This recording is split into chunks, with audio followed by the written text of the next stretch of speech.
जय हिंद, नमस्कार। मैं अंबर जैदी स्वागत करती हूँ आप सबका एक बार फिर से हमारे आज के कार्यक्रम में। दोस्तों, यूरोप और एशिया के डिफेंस लैंडस्केप में एक हिस्टोरिक डेवलपमेंट आ चुका है। इटालियन पार्लियामेंट ने 8.8 बिलियन यूरो अप्रूव किए हैं ग्लोबल कॉम्बैट एयर प्रोग्राम यानी कि जीकैप के लिए। एक 6th जनरेशन फाइटर जेट का इनिशिएटिव जिसमें यूनाइटेड किंगडम, जापान और इटली मिलकर काम कर रहे हैं। ये जो फंडिंग है वो एडवांस जो स्टेल्थ कैपेबिलिटीज और सेंसर फ्यूजन और साथ ही साथ एआई जो इनेबल्ड कॉम्बैट सिस्टम है उसके साथ नेक्स्ट जेन जो एरियल वॉरफेयर है उस रेस में यूएस और चाइना के जो फाइटर जेट्स हैं उसको चैलेंज करने के लिए है। तो ये जो प्रोजेक्ट है वो सिर्फ एक डिफेंस कोलैबोरेशन नहीं बल्कि ये एक स्ट्रेटेजिक सिग्नल है जो ग्लोबल पावर बैलेंस और एरोस्पेस इनोवेशन के फ्यूचर को रिडिफाइन कर सकता है। साथ ही साथ भारत की अगर हम बात करते हैं तो भारत 5th और 6th जनरेशन फाइटर जेट्स की जो उसके रिक्वायरमेंट्स हैं उस पर साइमल्टेनियसली काम कर रहा है। तो आज की इस चर्चा को हम शुरू करते हैं और समझते हैं इन सारे मुद्दों को। और इस पर बात करने के लिए मेरे साथ मौजूद है उमेश जी। उमेश जी, बहुत स्वागत है आपका। नमस्कार, जय हिंद। जय सिया राम अंबर जी। जय सिया राम। उमेश जी, इटली के पार्लियामेंट ने 8.8 बिलियन यूरो जो है वो अप्रूव किए हैं जी कैप के लिए। क्या इस प्रोग्राम से जो एंग्लो जापानीज और इटालियन एक्सेस है वो यूएस और चाइना का जो 6th जन फाइटर एम्बिशन है उसको इफेक्टिवली चैलेंज कर पाएगा, उसमें सक्षम होगा? देखिए, भारत आज की दिन में 4.5 और 5th जनरेशन फाइटर एयरक्राफ्ट पर साइमल्टेनियसली काम कर रहा है। हमारा एलसीए तेजस MK2 जो है, it is a 4.5 generation fighter aircraft जिसका प्रोटोटाइप का काम इस साल चालू हो जाएगा। हमने अभी एमका प्रोग्राम के लिए 3 प्राइवेट कंपनीज को शॉर्टलिस्ट किया है for design, development and prototype designing, जिससे 2029 से चालू होगा। हमने एमका के लिए साफरान को अभी कॉन्ट्रैक्ट दे दिया है जेट इंजन के लिए 61,000 करोड़ का। पर अंबर जी, सबसे बड़ी बात यह है कि अभी फाइटर जेट इंजन के अंदर रोल्स रॉयस जो है वो यूके की कंपनी है। उन्होंने बोला है कि हम इंडिया को को डेवलपमेंट करके देंगे, को प्रोडक्शन करने को तैयार है, technology transfer, localise production with full IT rights. और इन्होंने अभी भारत को ऑफर कर दिया है कि हम आपको 120 किलो न्यूटन का इंजन देने वाले हैं। सोचिए, साफरान को हमने कॉन्ट्रैक्ट दे दिया है और वो अभी भारत के अंदर एमआरओ फैसिलिटी अभी लगाने वाला है, जबकि रोल्स रॉयस ऑलरेडी ऑपरेशनल है। और उन्होंने प्रधानमंत्री मोदी जी से मिलकर अपना ऑफर दे दिया है। रोल्स रॉयस हमको 120 किलो न्यूटन का इंजन देने को तैयार है, जबकि फ्रांस हमको 110 किलो न्यूटन का दे रहा है। फर्क देख लीजिए। तो ये थोड़ा सा एडवांसमेंट की बात कर रहा है। एक और एक चीज आप देखिए, फ्रांस के साथ हमें उनको मनवार करनी पड़ रही है और यहां पर सामने से ऑफर आ रहा है। 6th जनरेशन फाइटर एयरक्राफ्ट के अंदर यूके, इटली और जापान तीनों हैं। अभी हमने 5th जनरेशन फाइटर एयरक्राफ्ट इसके लिए लिया क्योंकि फ्रांस के पास इसका पूरा राइट्स है।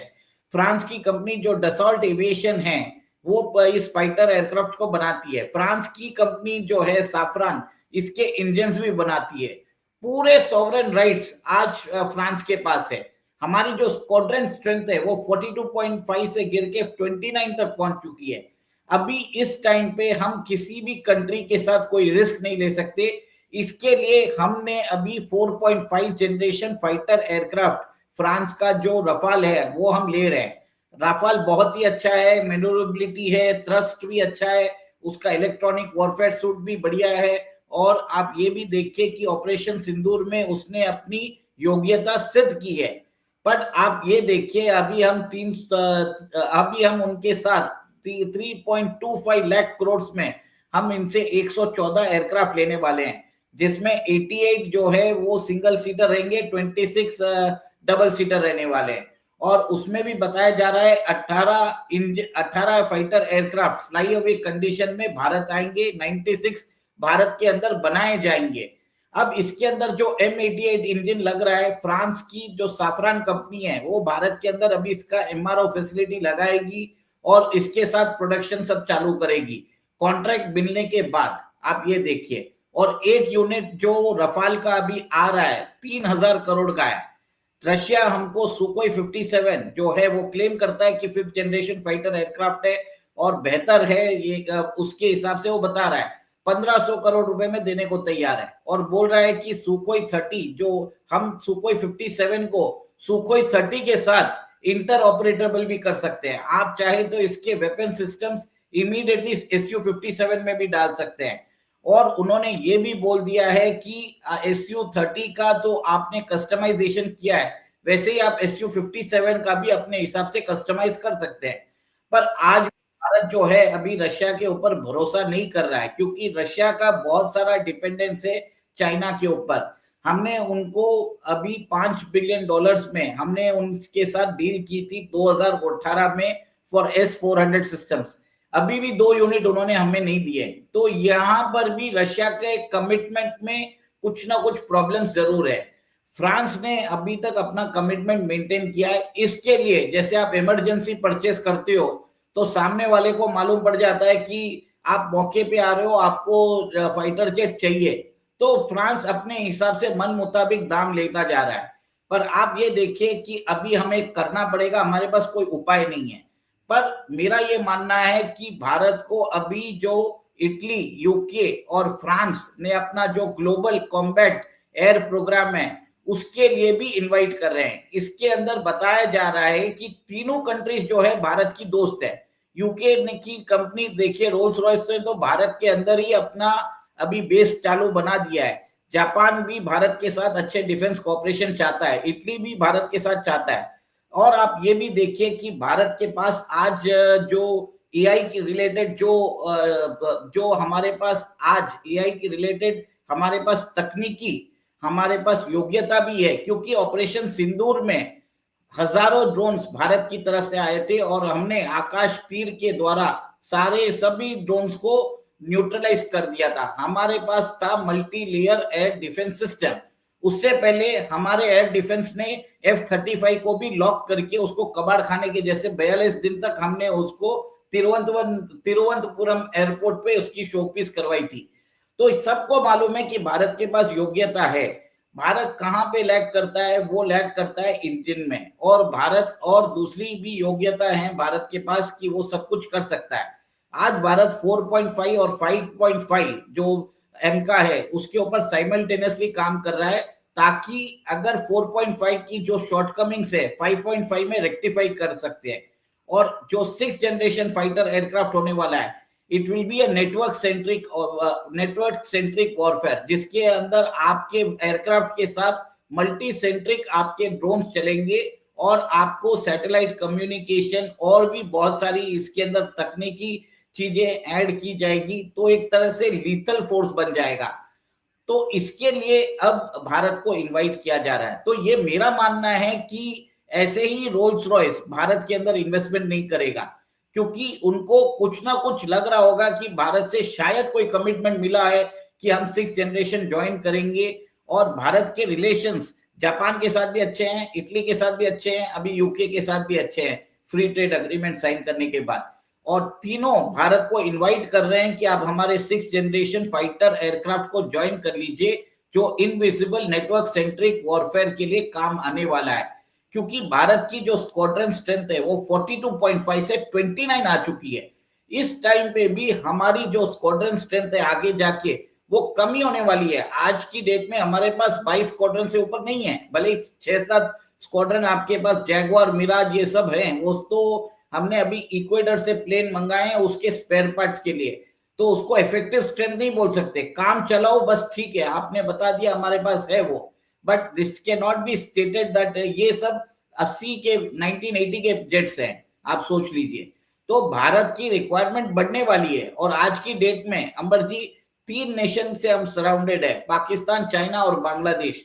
और इनके साथ हमको कलेक्टिवली जो खतरा हो रहा है, भारत की जो फाइटर एयरफोर्स है उसको कंटिन्यूस ऑर्डर मिलते रहेंगे एटलीस्ट नेक्स्ट 15 साल के लिए। और इसमें अपग्रेडेशन की बात चल रही है। तो मेरा ये मानना है कि भारत अभी 4.5, 5th और 6th तीनों पर साइमल्टेनियसली काम कर रहा है। और 4.5 में अगर कुछ डिफेक्ट्स होती है 5th में उसको रेक्टिफाई कर दिया जाएगा। और 5th के साथ भी 6th की भी प्लानिंग कर रहे हैं, ताकि हम जो फिफ्थ के अंदर भी अगर कोई प्रॉब्लम्स आ जाए, भले ही उसके रेडार क्रॉस सेक्शन में या उसके मटेरियल में, कंपोजिट मटेरियल में, या कुछ भी हो सके, तो वो एक तरह से अपग्रेडेशन कर सके। और इसमें आप ये देखिए, जब हम इटली और यूके, जापान के साथ ज्वाइंट कोलैबोरेशन करते हैं, उनका भी एक्सपर्टाइज मिलेगा हमको। हमको भी कुछ ना कुछ काम दिया जाएगा कि आप ये काम करिए, आपका काम ये है। और सबसे बड़ी बात है कि जब ये प्रोग्राम 2040 में एक तरह से अनवेल होगा, तो भारत के पास रिच एक्सपीरियंस रहेगा और मल्टी डिकेड प्लेटफॉर्म का एक्सपीरियंस रहेगा, राइट फ्रॉम इंसेप्शन ऑफ 4.5, 5.5 और 6 जनरेशन। इतना वास्ट रिच एक्सपीरियंस भारत ने अभी भी प्लान करके रख लिया है। जी। उमेश जी, अगर हम इस प्रोग्राम की बात करते हैं तो इंडो पैसिफिक में चाइना की जो एक्सपेंडिंग मिलिट्री फुटप्रिंट है, उसके बीच में यूके और जापान का जो जी कैप है, उसके अंदर इन्वॉल्वमेंट जो है, क्या जो स्ट्रेटेजिक काउंटर बैलेंस है उसका हिस्सा है?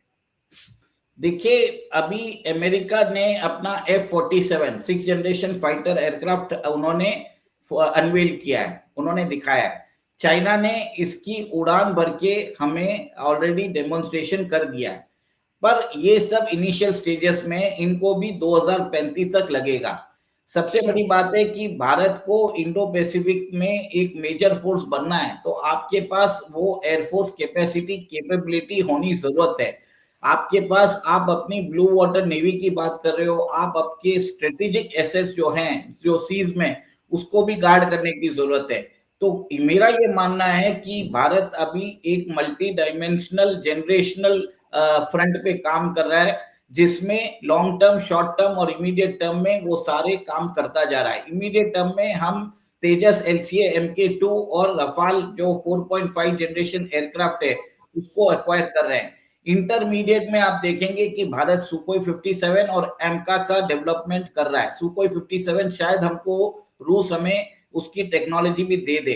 फिर बाद में 6 जनरेशन नेटवर्क सेंट्रिक वॉरफेयर के लिए भी भारत की DRDO इंडिजिनस टेक्नोलॉजीज पे काम कर रही है, जो 6 जनरेशन फाइटर एयरक्राफ्ट के लिए जरूरी है। और सबसे बड़ी बात है कि भारत के पास सारी टेक्नोलॉजीज है। अब इसको इंटीग्रेशन करने के लिए आपको आपको जो मेन चीज होती है, जो कॉम्पोजिट स्ट्रक्चर होती है, उसके ऊपर कोटिंग करने का होता है, इंजन का जो हीट एमिशंस है उसको कंट्रोल करने का होता है। ये सब चीजें जो है, भारत के पास अभी तक वो टेक्नोलॉजी नहीं आई है। इसके लिए भारत को वेट करना पड़ रहा है। पर आज देखिए, हम जो 5th जनरेशन फाइटर एयरक्राफ्ट है F-35, उसको भी डिटेक्ट कर सकते हैं। This is a marvellous achievement, मेरा ये मानना है। बट भारत को अब वो एक्सपर्टाइज लेना पड़ेगा कि अगर हम डिटेक्ट कर सकते हैं तो बच कैसे सकना है, इसकी भी नो हाउ भारत को मालूम होगी। पर हम लैग करते हैं इंजन में। तो इंजन हमारा एक तरह से बहुत बड़ा एक बोलते हैं डेफिशिएंसी हो चुका है। एक और एक चीज है, रोल्स रॉयस हमसे रेडी है हमारे साथ फुल टेक्नोलॉजिकल ट्रांसफर और को प्रोडक्शन और लोकलाइज प्रोडक्शन के लिए भी तैयार हो चुका है। तो ये भी हो सकता है कि कल अगर फ्रांस ने हमें अगर नहीं दे रहे हैं, तो हम शायद रोल्स रॉयस से भी काम कर सकते हैं। तो ये लेवरेज हम फ्रांस के साथ भी रख रहे हैं। और फ्यूचर में मेरा ये मानना है कि ऐसे ही कोई आपके देश में आके आपको ऑफर नहीं करेगा। तो अभी देखिए, प्री मैच्योर है 6 जनरेशन की बात करने की, बट जो लॉन्ग टर्म प्लानिंग करते हैं डिफेंस में, वो ऑलरेडी इस चीज के ऊपर काम कर रहे हैं। इसके लिए रोल्स रॉयस भारत के अंदर इन्वेस्ट कर रहा है। वो कॉन्फिडेंस के साथ इन्वेस्ट कर रहा है कि फ्यूचर में शायद वो भारतीय मार्केट के अंदर उसको भी कॉन्ट्रैक्ट मिल सकता है। जी। तो उमेश जी, इंडिया जो है वो खुद एडवांस फाइटर प्रोग्राम जैसे एमका और जो फॉरेन पार्टनरशिप्स है वो एक्सप्लोर कर रहा है। क्या इंडिया को जी कैप में कोई ऑब्जर्वर या कोई पार्टनर रोल कंसीडर करना चाहिए, या फिर हम ये कहें जो इंडिजिनस पाथ है वही ऑप्टिमल स्ट्रेटेजी यहाँ पर है? इंडिया सब कुछ कर रहा है। देखिए, इनफैक्ट 4.5 जनरेशन में भी देखिए कि भारत जो है खुद का काम कर रहा है। कहीं ना कहीं वो इंजन बाहर से लेके ही आ रहा है। तो कोलैबोरेशन विद अब्रॉड भी हो रहा है, और इंडिजिनस जहां से भी जो कुछ मिल रहा है वो भारत ले रहा है। 5th जनरेशन के लिए भारत ने अपनी प्राइवेट सेक्टर को अपॉर्चुनिटी दी है डिजाइन, डेवलपमेंट और प्रोटोटाइप के लिए। फाइनल इसका production partner Hindustan aeronautics limited ही रहने वाला है, क्योंकि इंटीग्रेशन और वेपन्स इंटीग्रेशन के लिए कोई भी इंडियन गवर्नमेंट अपनी मिसाइल्स या जो भी टेक्निकल नो हाउ है वो किसी भी प्राइवेट सेक्टर फर्म के साथ शेयर नहीं करेगा, ना तो टाटा एडवांस सिस्टम्स के साथ करेगा, ना या दूसरे अदानी एरोस्पेस के साथ करेगा। ये चीज सबको समझ लेनी चाहिए कि प्रिंसिपल पार्टनर हमेशा Hindustan aeronautics limited, aeronautical defence agency ADA और DRDO, these three organizations will always be there। ये मैं अपने दर्शकों को बता देता हूं, क्योंकि मीडिया में बहुत बातें फैलाई जा रही है कि हाल को निकाल दिया है। हाल ने खुद बोला है कि पिछले 6 महीने पहले उन्होंने बोल दिया था कि उनको प्राइवेट पार्टनर चाहिए for prototype designing and development. Final integration में अल्टीमेटली हाल ही आने वाला है, और 6th जनरेशन के लिए हमें अभी कोलैबोरेशन करना पड़ेगा। कोलैबोरेशन करके कौन सा रोल हम लेंगे उसके अंदर हमको देखने वाली बात है। तो अगर हम उस प्रोग्राम के अगर अंदर घुसते हैं तो 6th जनरेशन फाइटर एयरक्राफ्ट की बहुत सारी फ्यूचर डेवलपमेंट जो टेक्निक्स है उसको हमें टेक्निकल नो हाउ मिलेगा, और हम ये अपने इंडिजिनस प्रोग्राम में भी कर सकते हैं। देखिए बहुत सारी कंट्रीज जो है F-35 के प्रोग्राम में भी इन्वॉल्व है, और वो अपना डोमेस्टिक प्रोग्राम भी कर रही है। जैसे टर्की है, टर्की F-35 के प्रोग्राम में भी इन्वॉल्व था, और उसने अपना इंडिजिनस कान जो है वो भी उसके ऊपर भी काम कर रहा है। तो मेरा ये मानना है कि भारत ने भी एक तरह से डिसाइड कर लिया है कि अगर जरूरत पड़ रहे तो एक बार महंगे दाम पे रफाल ले लो, फिर बाद में इंटरमीडिएट टर्म के लिए एक बार सुखोई 57E ले लो, अपना LCA तेजस MK1 भी डेवलप करो, अपना एमका भी डेवलप करो, इंजन के लिए साफरान को पकड़ लिया। और एक चीज आप ये देखिए कि रोल्स रॉय को बोल दिया कि आप भारत के अंदर प्लांट डालो, हम शायद आपको 6th जनरेशन के लिए भी कर सकते हैं। और ग्लोबल कॉम्बैट एयर प्रोग्राम के लिए इटली की पार्लियामेंट ने उनको अप्रूवल दे दी है। मोस्टली यूके और जापान भी ऑन बोर्ड हो जाएंगे, और वो लोग भारत को इनवाइट करेंगे, और most probably Bharat invitation accept करेगा कुछ दिनों बाद। अभी it is too premature to say, but हमने हमेशा जो चीजें हैं प्रीमेच्योर बोलने की हमें आदत हो जाती है। तो इसके लिए फ्यूचर में आप देख लेंगे कि ये चीज सही होती है नहीं होती है, क्योंकि ये मेरा मानना है कि ऐसे ही कोई कंपनी आपके देश में आके इन्वेस्ट नहीं करेगी जब तक उसको कोई एश्योरेंस नहीं। बिल्कुल, और उसके पहले भी इस पे हमने प्रोग्राम किया था जहां पर GCAP में भारत को बुलाने का एक इनिशिएटिव सामने आया था। लेकिन रमेश जी, GCAP की अगर हम बात करें, जो GCAP की टेक्नोलॉजी रोड मैप में AI और जो ऑटोनोमस कॉम्बैट नोड्स हैं इंटीग्रेटेड होंगे, तो क्या ये जो फ्यूचर बैटलफील्ड है उसमें इंडिया की जो फोर्स मॉडर्नाइजेशन रोड मैप है उसको भी इन्फ्लुएंस कर सकता है? देखिए इंडिया तो ऑलरेडी AI का भरपूर इस्तेमाल कर रहा है। हमारे पास सारी टेक्निक्स है आइडेंटिफाई करने की, हमारी गवर्नमेंट बताती नहीं है। ठीक है, ये बात आप देख लीजिए, ऑपरेशन सिंदूर 2.0 होगा तो आपको उसका डेमोन्स्ट्रेशन भी मिल जाएगा, क्योंकि ऑपरेशन सिंदूर में देख लीजिए हजारों ड्रोन्स हमारे ऊपर छोड़े गए थे। टर्किश और Chinese drones were sent from Pakistan in thousands of numbers. सबको हमने multi layered air defence system के द्वारा न्यूट्रलाइज कर दिया। हमने डायरेक्ट एनर्जी वेपन्स यूज किया, हमने उनके ड्रोन्स को उनको एक तरह से उनके सिग्नल्स काट दिए, कहीं कहीं मिसाइल्स यूज की, कहीं कहीं छोटे हथियार यूज किए। तो और भी देखिए सिरसा के ऊपर भी एक मिसाइल छोड़ा गया था, पाकिस्तान ने एक मिसाइल दिल्ली के ऊपर छोड़ा था जिसको हमने सिरसा में इंटरसेप्ट कर लिया था। तो भारत का जो robust missile defence air defence system है वो कुछ सेकेंड्स के अंदर इंटरसेप्शन कर रहा है। आपको वो का वही टेक्नोलॉजी अभी ऑफेंसिव स्ट्रेटेजी में यूज करना है।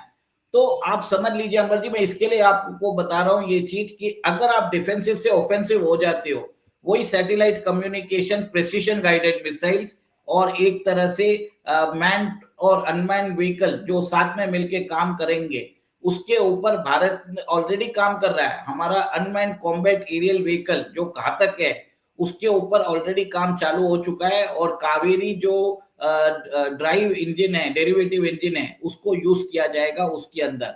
और ये भी बताया जा रहा है कि रशिया ने अपने S-57E के साथ S-70 उनका जो अनमैन्ड कॉम्बैट एरियल व्हीकल है वो ऑफर कर दिया है। हम अभी हमारा एम का जो रहेगा वो असल में 5.5 जनरेशन रहने वाला है। अब 6 जनरेशन के अंदर आप ये देखेंगे मल्टीपल ड्रोन सिस्टम्स को हम एक साथ ऑपरेट कर पाएंगे। हम लॉइटरिंग म्यूनिशंस को भी, स्वार्म ड्रोन्स को, फिर बाद में अनमैन कॉम्बैट एरियल व्हीकल को, हम कामिकाजी ड्रोन्स को, मतलब सारे टाइप के जो ड्रोन्स है उन सबको एक साथ वो समझ लीजिए हवा में एक तरह से शील्ड बन के घूमेगा। तो सोच लीजिए एक एयरक्राफ्ट रहेगा, उसके साथ हजारों और 10,000 के ड्रोन साथ में उड़ेंगे, कोई भी उसको पेनिट्रेट नहीं कर पाएगा। ये एक तरह से फ्यूचर सेंट्रिक वॉरफेयर के ऊपर भारत ने अब ऑलरेडी जो है काम चालू कर दिया है। देश के अंदर ड्रोन इंडस्ट्री ने अपना जो पैट है बना के रखा है, और हमने टर्किश जो बलात्कार ड्रोन्स है उसको न्यूट्रलाइज किया है। सोचिए, जिस ड्रोन्स को पूरे विश्व में प्रसिद्ध है कि वो कि सब लोग टर्की के उस ड्रोन्स को लेना चाहते हैं। पाकिस्तान ने भी भर के उसको इंपोर्ट किया है। सारे ऑपरेशन सिंदूर में भारत के आकाश मिसाइल डिफेंस सिस्टम के सामने बेकार साबित हुए। चाइनीज ड्रोन्स भी खराब साबित हुए, टर्किश ड्रोन्स भी खराब साबित हुए। अगर मैं सोच लेता अगर अमेरिकन भी यूज कर लेते तो उसकी भी टेस्टिंग हो जाती। पर मोस्टली हमको लगता है कि कुछ महीनों में अगर ऑपरेशन सिंदूर 2 होता है, वी विल टेस्ट एवरीथिंग। आपको हमारी कैपेबिलिटीज के बारे में मालूम पड़ जाएगा। और भारत ने अभी अपनी जो डायरेक्ट एनर्जी वेपन्स है, जो 30 किलोवाट की जो क्षमता है, उसको 300 किलोवाट कर रहे हैं। आप ये सोचिए, this will be part of the multi defence systems, multi layer defence systems Akash का। तो भारत बहुत हद तक काम कर रहा है, उसके पास सारी टेक्नोलॉजी है। टेक्नोलॉजी को इंटरग्रेट करके कैसे यूज करना है, कौन से टाइम पे, वो बहुत जरूरी है, उसके ऊपर काम होना जरूरी है। और सबसे बड़ी बात है फाइटर एयरक्राफ्ट के अंदर, हाँ, जहां पर हम लैग करते हैं वो है इंजन। क्योंकि डीआरडीओ की जीटीआरई डिवीजन ने टैक्स पेयर के पैसे को बर्बाद किया है। क्रायोजेनिक इंजन हम बना सकते हैं, तो हम, आप ये देखिए, ये जेट इंजन बनाने में इतनी डिफिकल्टी क्यों आ रही है? when we can send our satellites to distant planets, हम मून पे भेज सकते हैं। अभी हम गगनयान की बात कर रहे हैं, मार्स मिशन की बात कर रहे हैं। तो why is that we cannot make a domestic fighter jet engine? ये एक तरह से बहुत बड़ा प्रश्न चिन्ह है। जीटीआरई 40 साल से उसके ऊपर काम कर रही है। 40 साल पे उन्होंने टैक्स पेयर के पैसे को बर्बाद ही किया है। अभी मोदी गवर्नमेंट इनके स्क्रू टाइट कर रही है। बिल्कुल। और अब हम जीपैक के लॉन्च की बात करते हैं, और साथ ही साथ जो इटली की हिस्टोरिक फंडिंग डिफेंस कोलैबोरेशन के नए दौर की अपने आप में दर्शाती है, और जो एयर स्पेस डोमिनेंस है और अलायंस पॉलिटिक्स, साथ ही टेक्नोलॉजी इनोवेशन के फ्यूचर को भी शेप करेगी। 6th जनरेशन फाइटर जो है वो सिर्फ एयरक्राफ्ट नहीं, बल्कि एक ग्लोबल पावर प्रोजेक्शन, अलायंस और इंटरऑपरेबिलिटी और हाई एंड वॉरफेयर की नई डायनामिक्स को डिफाइन करेंगे।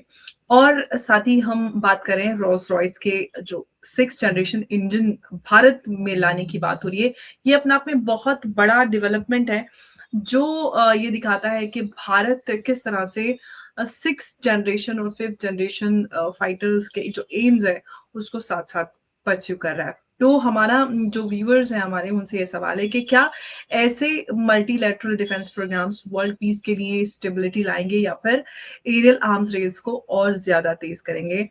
आपको क्या लगता है? आप अपने व्यूज कमेंट्स में हमारे साथ शेयर कर सकते हैं। उमेश जी, आपका बहुत धन्यवाद इस चर्चा में हमारे साथ जुड़ने के लिए। नमस्कार, जय हिंद, जय भारत। जय सिया राम। जय सिया राम उमेश जी, बहुत धन्यवाद आपका।